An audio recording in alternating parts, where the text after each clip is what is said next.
Do everything with purpose. That's what Purdue basketball says on their latest caption of their latest summer highlight reel that they dropped on Twitter last night. 36 seconds of behind the scenes footage from Purdue practices. And you get to see a lot of work being put in here. This is one of their summer rewinds as summer practices have come to a conclusion, but the content team is still working. I also had the theory that this might have been a response to that boy D Hill, Dion, who yesterday on a Louisville video, we were talking about how they put highlights up over classical music. And Dion essentially prompted, like, if Purdue put highlights over classical music, that'd be lame. But if Purdue put highlights over some rap music, that'd be special. And hours later, Boiler Ball delivered exactly that. I don't know what the song is, though. Card, do you know what the song is that they put over this video? No, I don't. Stinks though. I'm not a fan of the song. Uh, Not a fan of the song, respectfully. To be honest with you, so I tried to do the classic thing, Shazam it. That didn't work. Also went with the classic type type what I hear directly into Google, wait for it to come up. Didn't come up either. I don't know like where to find this. I don't know if I need to go to like SoundCloud. Is this someone on the team? Like, does Matt Painter have a son who raps? Like, what? Who is this? That's a little mean. First off, I actually was kind of vibing with it. I'd assume you would. I done climbed up though. I kind of hit a little Like, bit. what in the Macklemore? Ooh, you What know I what in can the only do that. Macklemore? Ooh. What purpose? Okay. Counterpoint. What if this was LiAngelo Ball? It sounds a little LiAngelo Ballish, does it They not? should have thrown that. Like, if I would have Ooh. got these highlights and I heard that I was swerve in that corner, whoa, and then, like we get like an alley oop to Clough.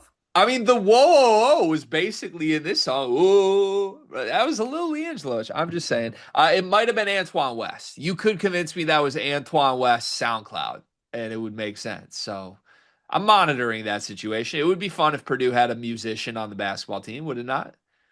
No, I not feel necessarily. like you're disrespecting my craft here, Card. So I mean, you know how social teams usually work. I feel like they actually ask members of the team, like, what songs would y'all suggest? So, like, what song do you Oh, want over well, your highlight tape? What, like, who suggested this one? I think we know. TKR chose this. This came off TKR's Zoom, by the way. He doesn't have he does because he doesn't do Apple products because he thinks they're watching him at all times. So this came off some like Android Zune MP3 player, and he picked it.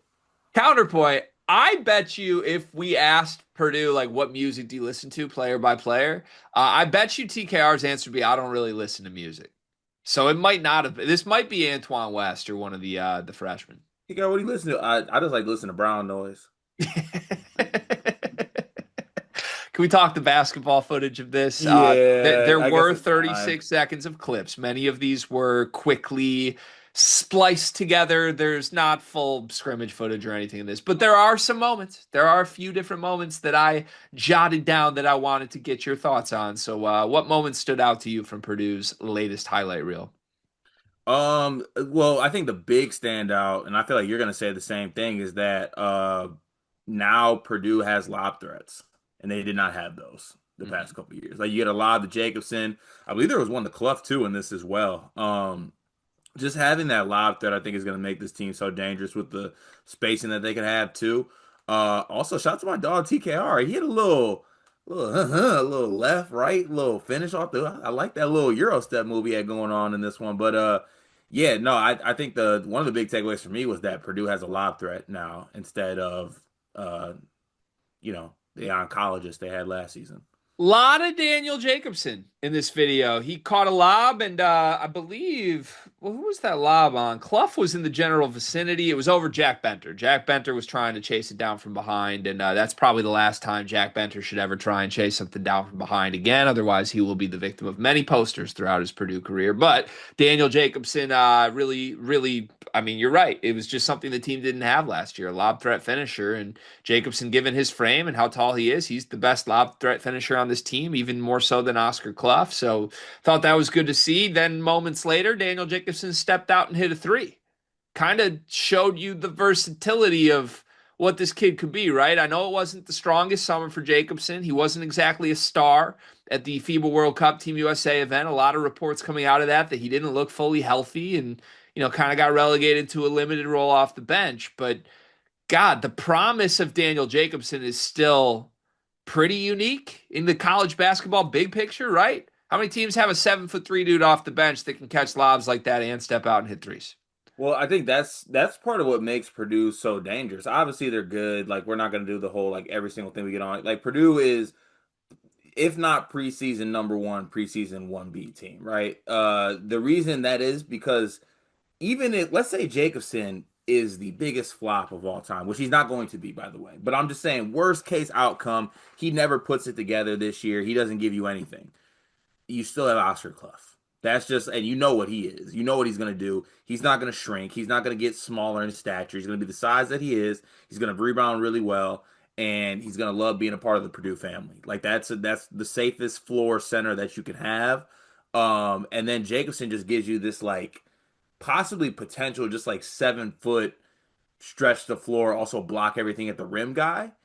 It could, I didn't think Purdue's ceiling could be higher, but it definitely could be if Jacobson maybe comes along further or faster than, maybe some thought. Because I think it's fair to say, like, I think we talked about it during the U19 film. He looked like a guy who hadn't played basketball in a long time, a little bit, right? Like, but For which sure. is what you expect.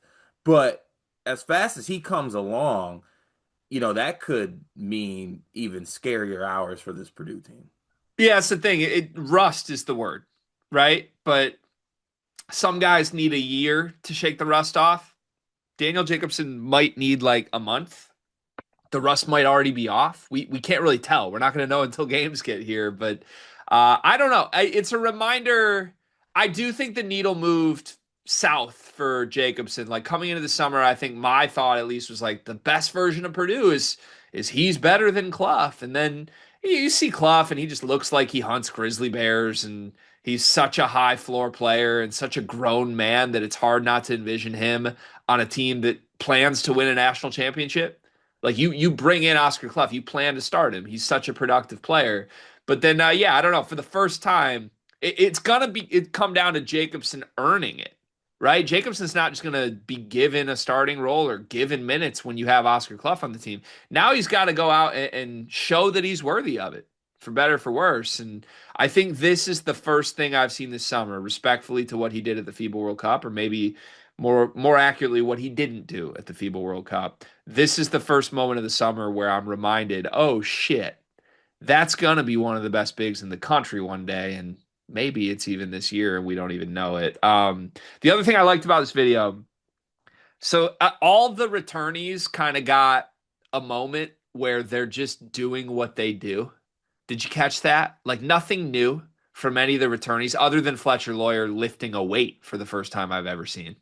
No, court with an elbow sleeve on. Sure, but like Braden's moment in this video, outside of him bench press, was a corner fadeaway, baseline fade, right? That's his move. TKR had his little push shot, and he had a little herky jerky quirky shot. Yeah. That's what he does. Fletcher Lawyer, catch and shoot, bang. I feel like subliminally, what this video was saying was we had three guys who were national title good last year already. It's all about what's been added around them. Like it's not like Braden Smith's going to the well adding shit to his game. It's not like TKR is going to come back a totally different version of TKR, right? Like these guys are who they are, and they're champion level players. And the story with this Purdue team is what's been supported around them in the supporting cast. And I feel like that stood out to me in this video. Right, they upgraded. Right, They upgraded and around them. That's all they did. They upgraded. They said, right. no, I'm good with this. So I'd like an upgrade. Right. It's like play the hits, right? Like let's not switch genres here. Braden, go hit your baseline fadeaway and do the passy pass. Yeah. TKR, do all your little cute TKR shots, you know? Yeah. How long till TKR comes with a buzz cut? Doesn't he kind of already have one, or am I tripping? Nah, he's got like a little high top, little thing going on. Yeah. I don't want that. I'm pro buzz cuts right now. So I don't want to have to Gotcha. stop being pro buzz cut. I just want to make sure TK was in a good spot, man. Yeah, he will be. One thing was missing from this video. Do you know what I'm gonna say was missing from this video? Omer, Yeah, man, what are we doing? we're good. He's here now, though. We got him standing. Not enough. Handsome. Not enough for me. You're asking for too much. Like, we are living in a world where AI exists, Cart. Yeah. Even if you don't have Omer Meyer practice footage, AI some in. Like, Should I respond to the tweet right now and ask Grok to put Mayor in it? yeah, I would like this. Like, straight up, this is me speaking directly to Purdue basketball Boilerball social media admins. I never want to see another Purdue basketball team wide highlight reel that doesn't feature Omer Meyer. Like, you have clips. He's been in the gym. Splice them together. Figure it out. Like, you can't drop 36 seconds of this team and everybody gets a moment and Omer's nowhere to be found. That's unacceptable from my nature, Card. I'm going to stand for my guy here. I'm fine with it. Fine. You're getting greedy. I feel like everyone's getting greedy. You can't see everybody. You got a little bit of everybody. You got a little Yes, you bench. can. No, you can't. Okay. Well, if we can't see everybody, make sure Omer's in the top four guys we do see. And Okay. like, how many? We got like 3.5 Jakari Harris clips in this video. A little rim grazer. That's nice. Good for Jakari. But yeah, give me the handsome Israeli man. I, you can. You ask and you shall receive. Hopefully. It's not the first time I've asked for a handsome Israeli man. That's crazy.